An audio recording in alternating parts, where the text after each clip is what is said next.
várias perguntas aqui no chat, né? Eu vou passar algumas, vários alunos aqui participando e deixando suas perguntas. Algumas, me parece que até o professor Santos Neves já respondeu, da Laís Pompermaia, né? No caso de quem conseguir fazer o artigo antes da disciplina TCC-1, seja através da iniciação científica ou de outra forma, pode ser dispensado? Né? Alguém gostaria de responder essa pergunta? Acho que Santos Neves já respondeu, mas... A Laís, ela é uma pergunta boa, importante, né, de muita gente. É o seguinte, publicou antes. Se você publicar antes de fazer monografia 1 e 2, você já está liberado de fazer essas disciplinas, né? Eu não gosto de usar a expressão dispensado. Dispensa se você já cursou em outro lugar, mas você vai estar liberado dessas disciplinas. Por exemplo, você conseguiu publicar o artigo, você estava no 7º período. Quando você chegar no 9º, você vai estar liberado do TCC-1 e do TCC-2. Se você está no 9º período e não publicou ainda, você tem que frequentar TCC-1. Se nesse meio tempo for publicado, ou, por exemplo, assim, acabou o 9º período, você vai para o 10º, você vai matricular em TCC-2. Nesse meio tempo foi publicado, você já não precisa mais fazer a defesa, já está liberado da disciplina, está resolvido, do TCC-2. Tem que ter a publicação, para você ficar liberado da disciplina e não ter que fazer uma apresentação, a defesa pública, né, do TCC. Né? Enquanto não tiver publicação, você está obrigado tanto à disciplina quanto à defesa pública. Certo? Perfeito. A outra pergunta do João Benincá, Toscano. Caso o artigo seja elaborado para um periódico e não dê tempo de ser aprovado, é possível avaliação da banca com menos de 30 linhas? Essa pergunta é bastante interessante. Desculpa. Vai lá, Suélia, é contigo mesmo. Essa pergunta é bastante interessante, porque apesar do regulamento não prever expressamente, né? Aliás, o regulamento prevê expressamente que o artigo tem que, para a Facel, ele tem que ter no mínimo 10 laudas, né? E, é claro, a depender das regras do periódico, né? Não pressupõe que você tem que fazer 10 laudas se for para a Facel. Se for para o periódico, tem que seguir a regra do periódico. Bom, Marcel Scarpati, o Pânico. Fabiana Marassati falou, você é tudo, Suelen, maravilhosa, espetacular. Isso aí, obrigado, Fabiana, por participar. Marcela, parabéns, Suelen, muito esclarecedora. Vamos lá, alguma pergunta aqui. Bom, eu vou trazer o professor Adriano, né, de outra instituição, Adriano Coutinho. Ele perguntou o seguinte, Suelen, com base em qual normativa do MEC o curso de Direito da Facel está aceitando artigo como TCC? Sugeri isso na Unisalles, pois várias faculdades já trocaram monografia pelo artigo, que é bem mais útil. Aí veio um professor de outro curso e disse que para o curso de Direito não havia ocorrido a mudança da DCN, só para outros cursos. Não sei se isso foi discutido na época, né?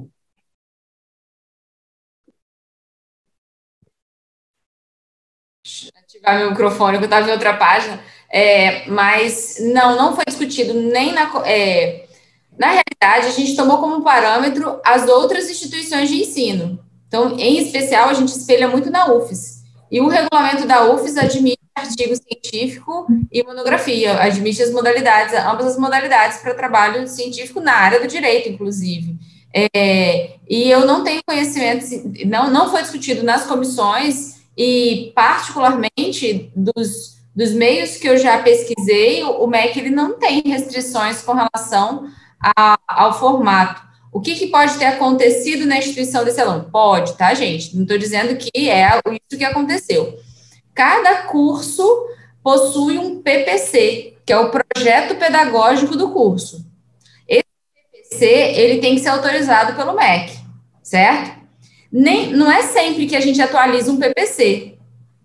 às vezes demora, sei lá, anos para atualizar um PPC numa instituição de um determinado curso. Se estiver tudo caminhando normal, a gente não atualiza o PPC, a gente vai vivendo com aquele. E para ter a possibilidade de artigo científico, tem que atualizar o PPC perante o MEC, para as instituições particulares e federais. Para a Facel, a gente só alterou porque nós identificamos que os PPCs eles não restringiam a essa modalidade, não tinha essa restrição no nosso. Como não tinha restrição, a gente abriu as possibilidades. Então, o que pode ter acontecido é isso. Não sei se eu falei alguma... não sei se o professor Rodrigo, o professor Diego tem alguma consideração, ou até o professor Francisco aqui, que foi quem assinou o primeiro regulamento, na ocasião era diretor acadêmico. Boa noite, professor Francisco. Basicamente, o que eu explico é isso. Mas é isso mesmo. É o seguinte, a norma do MEC, ela fala, por exemplo, ela nem diz que é obrigatório. A instituição que vai estabelecer se vai ter monografia ou não. Monografia não, trabalho de conclusão de curso, na verdade, né? A forma de monografia, a monografia é uma forma. O trabalho de conclusão de curso, ele pode... Né? O nosso virou trabalho de curso, não é nem trabalho de conclusão de curso, né? Porque como ele pode ser apresentado antes, ele virou trabalho de curso, né? Então, sobre a forma de artigo, né? Ele pode continuar sendo ainda apresentado na forma de monografia? Pode, mas eu não vejo vantagem para ninguém. Assim, é muito melhor. Aí quando vai falar, mas eu vou submeter para uma revista. Ué, mas qual o problema? Não tem dificuldade nenhuma. Você vai escrever um texto e a gente manda para uma revista e pronto. Diego ou Francisco, vocês têm alguma consideração sobre essa pergunta? Francisco foi o primeiro, né, relator desse projeto, né?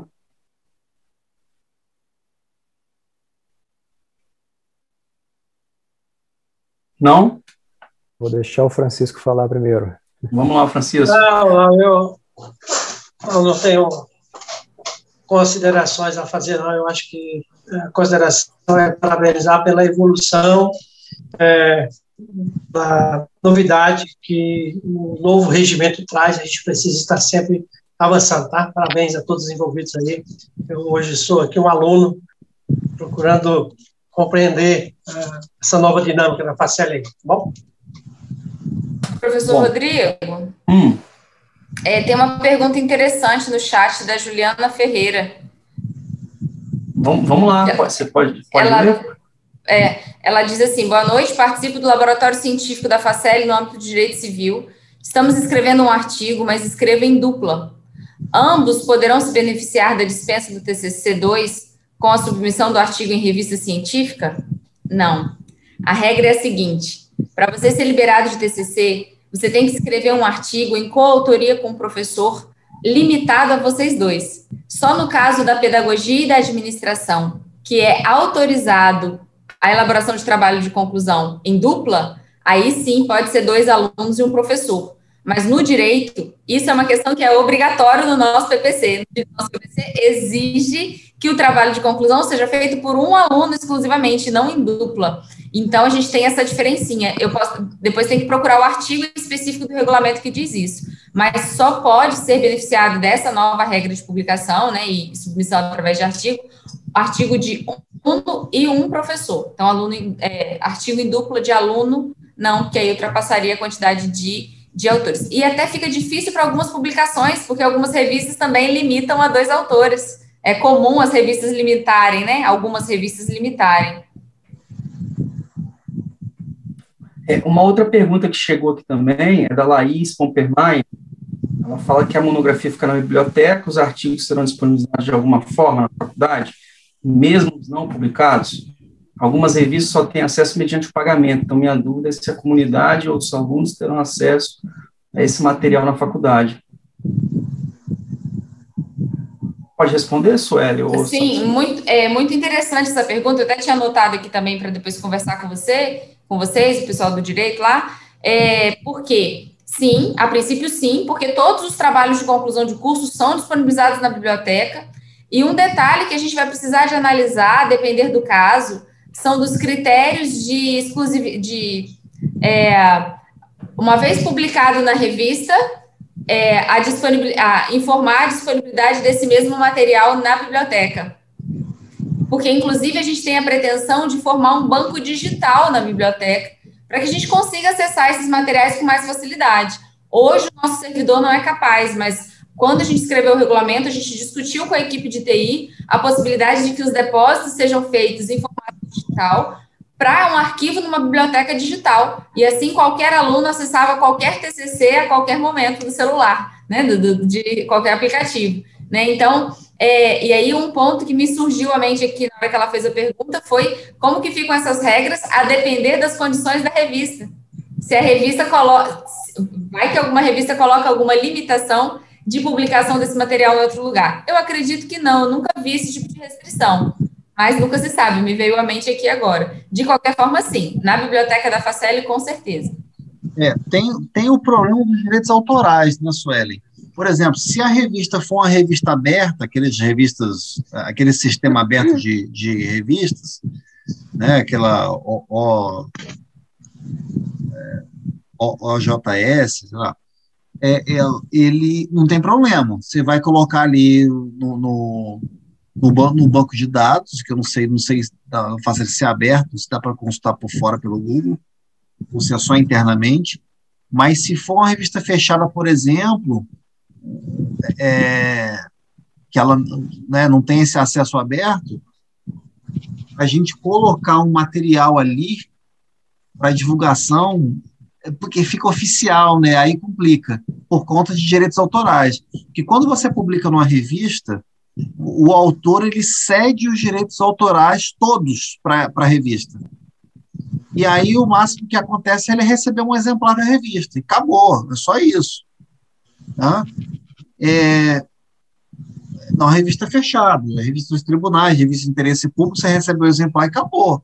Você não pode divulgar. A gente acaba divulgando, só que é de forma informal, em LinkedIn, você posta em algum lugar um repositório lá mas você está violando direitos autorais da editora quando você faz isso. E você colocar institucionalmente para a Faceli disponibilizar, não dá. Se for revista fechada, não tem como, não. Sim, então, eu acredito que o ideal seria que a gente disponibilizasse na Faceli as que foram para revistas abertas, né? E aí, infelizmente, as que ficam para revistas fechadas, fica esse ponto aí, realmente, que entendo perfeitamente. Não teria condições, porque a gente esbarraria nesse assunto. Por isso que logo me veio à mente essa questão aí de como ficaria a questão da... Mas como a gente está no Brasil, a gente dá aquele jeitinho, assim, né, extraoficial, né, mas assim, na biblioteca não tem como, né, na biblioteca não dá, porque ali é oficial, não tem jeito. Mas a gente dá um jeito de, né, fazer alguma forma, sei lá. Uma outra pergunta foi do Eric Alves Jatobá, né, mas aí já foi respondido. Né, ele perguntou sobre a coautoria da publicação do artigo pelo orientador para a liberação dos componentes curriculares. Ele fala que já foi respondido aqui. Hugo Bandeira Macedo pergunta: meu TCC1 foi em um tema, no TCC2 fui orientado a mudar o tema. Posso fazer em forma de artigo científico? Eu não vejo problema, mas não vejo problema principalmente porque a gente está nessa fase de transição. Acredito eu que vai entrar nessa lógica de que provavelmente, você que fez essa pergunta é 10º período. Então, acredito eu que estamos nessa fase de transição, então, excepcionalmente, diante dessa circunstância, eu não vejo esse problema. Inclusive, o motivo para que isso não aconteça foi a nossa reivindicação para que a orientação começasse no 9º, com o professor da disciplina, justamente para ele não chegar no 10º e querer trocar o tema, né? Esse foi um dos argumentos, né, utilizados para que a orientação começasse no 9º. Mas, enfim, não vejo problema para este momento de transição. Para momentos futuros, acredito que a gente precisa amadurecer mais essa ideia e a gente precisa de afinar aí os discursos com os professores, com os alunos e precisamos aí seguir o regulamento e mantendo os temas tanto no TCC1 quanto no TCC2. Uma outra pergunta que me fizeram também na orientação é se o direcionamento entre monografia ou artigo é determinado pelo professor. Eu respondi que não. Eu queria até aprender com vocês que isso é faculdade do aluno. Acho que a escolha, penso eu, o regulamento, é liberdade do aluno. Então, se o aluno falar com o professor, eu quero fazer monografia ou quero fazer artigo, o professor não pode obrigar ou determinar que seja um modelo ou outro. Então, eu queria tirar essa dúvida com vocês também. Quer responder alguém? Rodrigo? A cara do Rodrigo. O Reis, pois eu queria até ouvir a opinião do Santos Neves com relação a isso. É um assunto polêmico nas reuniões do colegiado de direito, mas particularmente, eu gosto muito de trabalhar essa questão sob a perspectiva do bom senso, sob a perspectiva do meio termo, sobre a perspectiva da gente encontrar um denominador comum aí. E, para mim, eu acho que tem dois fatores. Da mesma forma que, não estou dizendo que é impossível, mas que é mais difícil, por exemplo, se um aluno me procurar para escrever de um tema, e um tema que desde o início eu falo, olha, eu gosto do tema, mas não concordo com a sua visão que você está me apresentando, né? Fica mais, como é que eu posso dizer? Fica mais lenta, né? Fica mais difícil essa orientação.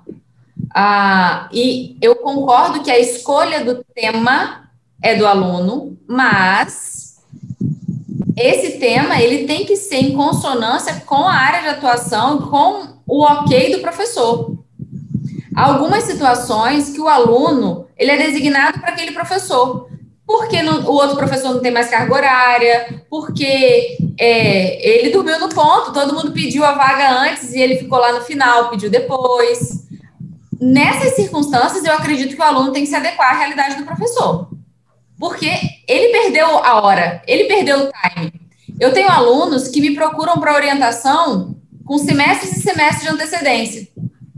E aí, se chegar um aluno para mim no primeiro dia do 10º período e falar, professora, você me orienta sobre tal assunto, a depender da situação, eu vou falar, estou cheia de orientandos porque eles já me procuraram. E a gente sabe que a gente tem alguns alunos que demoram um pouco mais a se preocupar com essa disciplina e chegam a procurar um professor depois de um mês de aula do 10º período. E aí ele vai ver, só tem vaga com professor de direito penal. Ele vai virar professor de direito penal e quer escrever direito civil? Né? Então, eu acredito que tem que ter o bom senso. Se você teve o tempo hábil de diálogo com o professor, amadureceu com ele a ideia do tema e conseguiu a vaga com um professor que tem afinidade com a sua temática, acredito eu que a escolha do tema ali vai ser em conjunto com o aluno e professor dentro daquela realidade.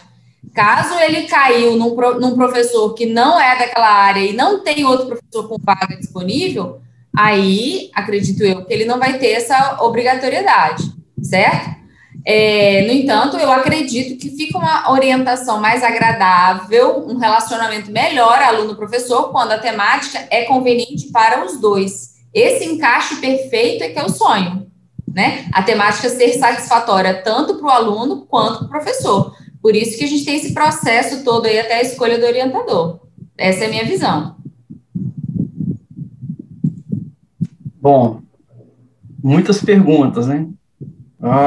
Laís Pompermaio, outra pergunta, eu sou da pedagogia, não temos um professor hoje que atenda a área, por exemplo, pedagogia empresarial, mas uma professora é especialista no tema. Existe uma chance dessa ex-professora da Faceri contratada me orientar? Bom, pedir só a colega Regiane Oliveira para ela fechar o microfone, que eu acho que está dando interferência, segundo o Eric.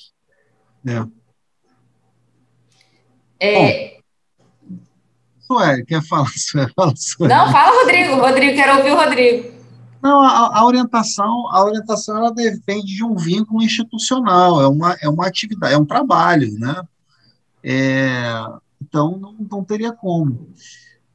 Assim, os alunos têm que ter em mente que a orientação, ela não pode ser necessariamente no tema que você quer, porque às vezes pode acontecer isso, pode acontecer que você não encontrar um professor que oriente dentro daquilo que você pretende fazer, sei lá, eu quero falar sobre os reflexos do cometa Halley na aerodinâmica, sei lá, da Lua, sei lá. O cara quer falar alguma coisa assim que, olha, ninguém aqui entende desse negócio, e não é, a área afeta ninguém, pode ser até relevante, mas não dá para ninguém trabalhar com isso. Assim, por exemplo, eu vou dar um exemplo do que acontece na pós-graduação. Na pós-graduação estrito sensu, os temas que os alunos procuram, né, a gente não arruma um tema e depois procura um orientador. Geralmente a gente faz o contrário. A gente procura um orientador primeiro, depois a gente pensa num tema direcionado àquele orientador. Vamos ser francos, é assim que funciona. Né? A não ser no mestrado, né? Você entra no mestrado, está meio perdido e tal, e você vai desenvolver um projeto no meio do curso, tudo bem. Mas no doutorado, você já entra com um projeto pronto e você já direciona para um professor, no máximo para dois. Às vezes você bota o negócio no meio, assim, ó, ou vai para esse ou vai para o outro, né? Tem programas, inclusive, que é o que se... tem alguns colegas que defendem isso aqui na Faceli, de que os temas de monografia apareçam e no colegiado se defina quem vai ser o orientador daqueles projetos. A gente não chegou aqui nesse ponto ainda, mas tem colega que defende isso, né? Hoje o aluno ainda pode procurar, né? Eu vou procurar o professor tal, mas assim, é bom você pensar num tema já pensando em alguém, né? A ideia é essa, mas assim, é difícil você ter um tema assim que você não encontra orientador. Eu acho difícil você chegar a um tema desse, né? Que geralmente o professor ele vai passear dentro das temáticas, né? Então, acho que é isso. Eu penso da mesma forma, Rodrigo, e a gente vê a dificuldade muito grande, às vezes, de professores, né, até recusando alguns temas e até alunos mesmo, mas isso parte muito também daquilo que Suelen falou, do aluno também, muitos deixam para a última hora, né?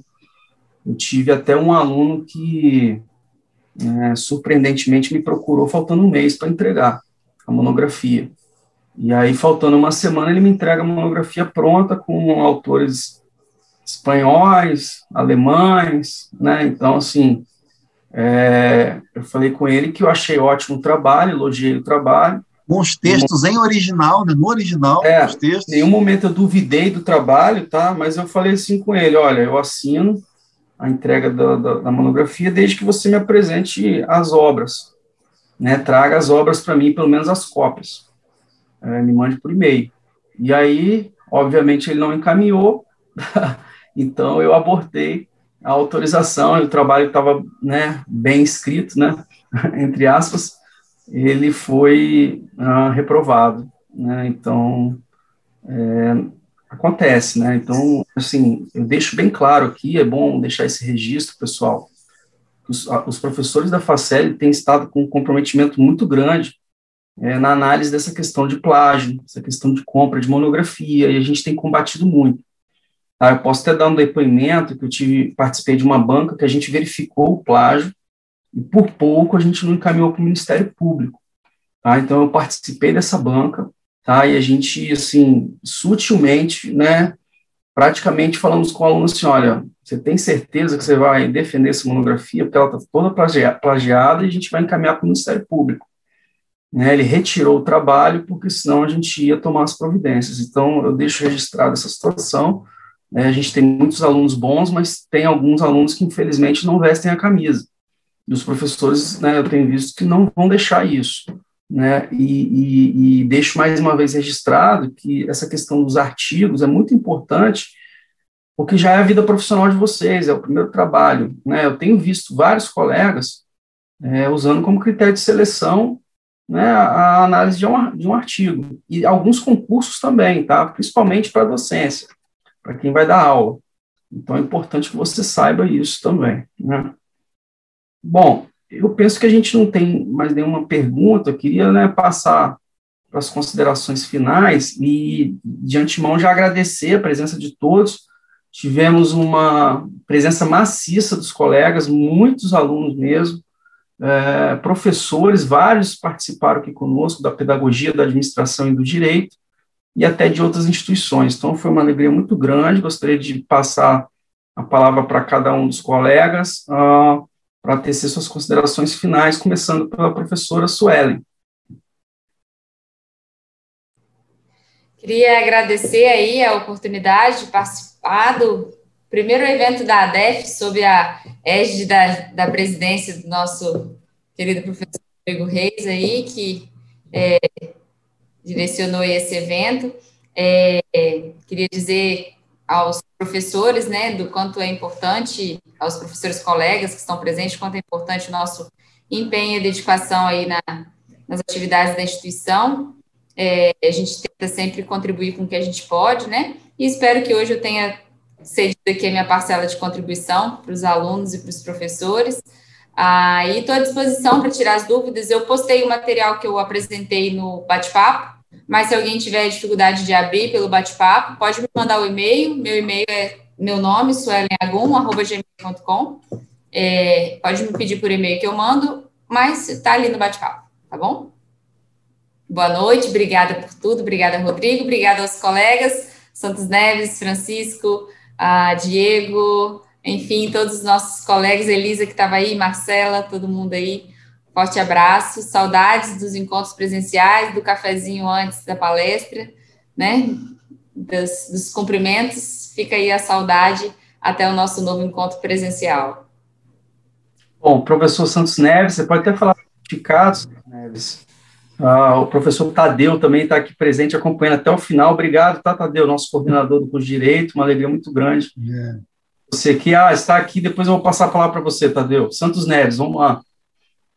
Só uma observação com relação ao tempo de submissão, varia muito de revista para revista, tá? Varia de acordo também com o tema que você propõe. Às vezes o tema a revista acha mais interessante, ela puxa logo, tá? Aí eu vou dar um exemplo, eu submeti à Revista dos Tribunais um artigo em outubro. Ontem eu recebi um e-mail da revista falando que o artigo estava aceito para eu mandar à seção de direitos autorais. Em 6 meses eles responderam. E vai sair publicado em junho. Quer dizer, em 8 meses vai estar publicado. É uma revista B1. Né? E é uma revista comercial, é uma revista que circulou no Brasil todo. Então, assim, como eu estava falando, o extrato do Qualis, ela serve para avaliação de cursos. Não quer dizer que uma revista C seja ruim, tá? Ela é peso zero para avaliação de pós-graduação. Só que tem muitas... Por exemplo, um critério para o Qualis é a revista ser aberta ou fechada. Se a revista for aberta, ela pontua mais. Se ela for fechada, ela pontua menos. A revista que é fechada, ela quer vender. Então, ela não tem tanto interesse no Qualis assim, em virar ela quer vender a revista, né? Então, o foco dela é outro. Então não se prendam tanto ao Qualis, tá? Ele é importante, é um parâmetro que a gente está usando, tá? Mas ele não é o único parâmetro. Tá? Então, é isso que vocês têm que considerar. E, gente, nós estamos à disposição para ajudá-los nisso aí. A gente gosta de publicar, a gente quer ver todo mundo publicando, e isso é que é importante, a gente vê o conhecimento sendo compartilhado, conhecimento trancado a 7 chaves, ele não serve de nada. é aquela erudição sozinha, né? O homem que fala javanês, só ele fala javanês. Pô, mas ele não consegue falar com ninguém, então não adianta. Então, o conhecimento ele precisa circular, e ele circula com publicação, tá? Obrigado aí pelo convite, né? E pela oportunidade de falar e ter a companhia de vocês aí. Obrigado, professor. Professor Diego Fiorotti. Boa noite. Mais uma vez eu quero aproveitar e agradecer aos presentes, agradeço pelo convite, fico muito honrado pela oportunidade e fico muito feliz com esse direcionamento que a Faceli está tendo em trazer essa mudança no regulamento na seguinte perspectiva. Um grande marco para a Faceli, acredito que não é o único, mas já foi um grande marco, que é o destaque da Faceli aí, parabenizando o curso de Direito, com relação ao nível de aprovação na OAB. Então, isso coloca a Faceli nos holofotes. Imagino que isso é o primeiro degrau. E uma outra grande maneira de criar projeção para a Faceli também, é a maneira pelo qual a Faceli vai poder ser vista futuramente. Desculpa, tem uma moto passando aqui. É a maneira pelo qual a Faceli vai poder ser vista futuramente nos editoriais, nos eventos, nos congressos. Então, imagino que todo este processo, todo esse direcionamento de esforços possa, dia de manhã, gerar publicações, quem sabe a nível nacional, de relevância, que as pessoas vão olhar, de onde é que está vindo esses autores? Faceli, onde é que é esse lugar?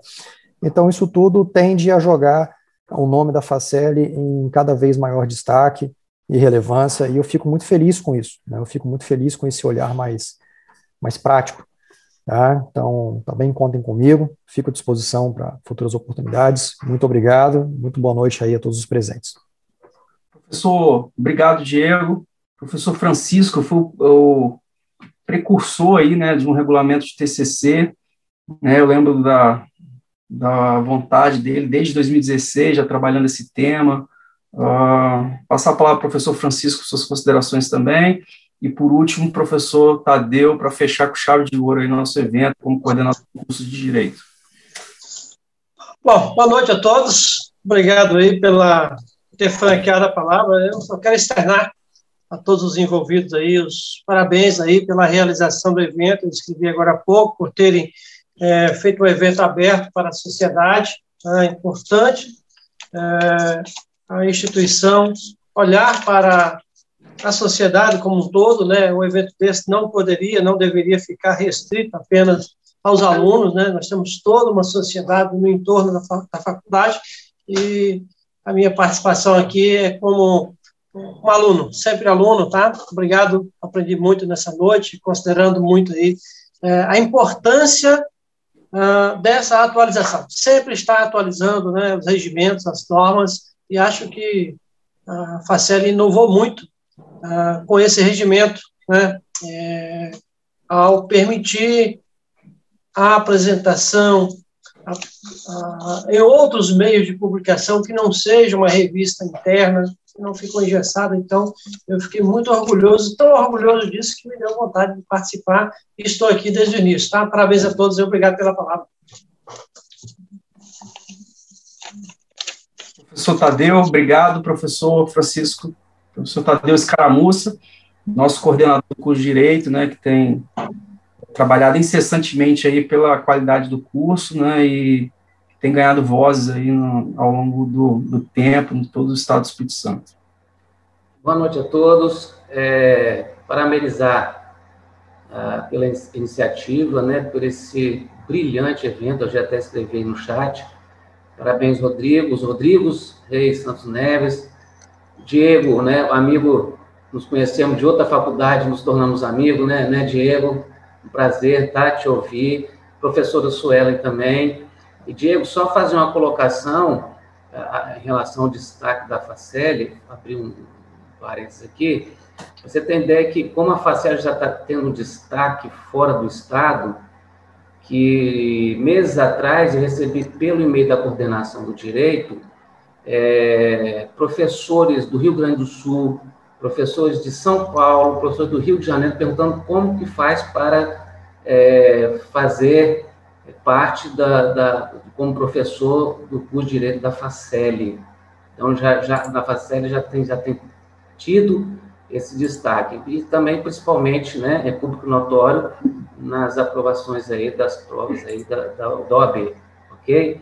Então, parabéns a todos aí, e sempre falo, né, a coordenação está à disposição, e esse evento, né, foi feito também, nós fizemos a reunião antes de colegiado, né, Rodrigo Santos Neves, Rodrigo Reis, professor Suelen, houve essa discussão, e agradecer, Rodrigo, os Rodrigos aí, né, agradecer ao professor Suelen também, porque é o seguinte, eu tinha a incumbência de fazer um informativo, não sei se o Rodrigo Reis lembra na reunião de Rodrigo Santos Neves, eu tinha que fazer um informativo sobre essa questão do TCC para tirador. Agradecer que vocês me ajudaram muito com esse evento, né? Meu TCC, se eu tivesse feito o meu informativo, ia ser uma coisa muito simplória, né? Então, o evento foi de uma magnitude muito grande. Então, parabéns, tá? Eu fico muito orgulhoso de fazer parte desse colegiado com vocês, docentes que são de primeira linha, tá bom? Um abraço e boa noite a todos. E o que eu sempre digo no final, né, que Deus preserve a saúde de todos, tá bom? Um abraço aí, com Deus. Eu queria só registrar, antes da gente se despedir, os colegas estão perguntando sobre o certificado, vai chegar no e-mail que vocês cadastraram, né, salvo engano é isso, né, Rodrigo Santos Neves? E além disso, o evento vai ficar gravado também no YouTube, então vocês podem assistir depois também. A gente teve aqui vários agradecimentos, então a gente só tem a agradecer a participação de todos também, que sem vocês esse evento não sairia do papel. Então, a questão do YouTube, do certificado, é isso mesmo, né, Santos Neves? O certificado eu enviei agora para os participantes, vai chegar no e-mail de todo mundo. Né? Tá, Os professores também aí participaram hoje aqui, vão receber certificado também. E a gravação no YouTube? A gravação eu vou colocar no meu canal do YouTube. Eu vou fazer, é só o tempinho de eu fazer a edição do vídeo, e essa semana ainda eu vou colocar lá. Aí eu vou mandar por e-mail o aviso que já está disponível lá no canal do YouTube. Maravilha. Então, boa noite a todos, né? Que Deus nos abençoe e que a gente possa, né, passar por esses momentos tão difíceis aí que a sociedade está passando, né? E até a próxima. Vamos programar outros eventos. Estaremos juntos aí. Tudo de bom, pessoal. Boa noite a todos. Obrigado pela presença. Muito obrigado. Tchau. Boa noite. Boa noite. Um abraço a todos.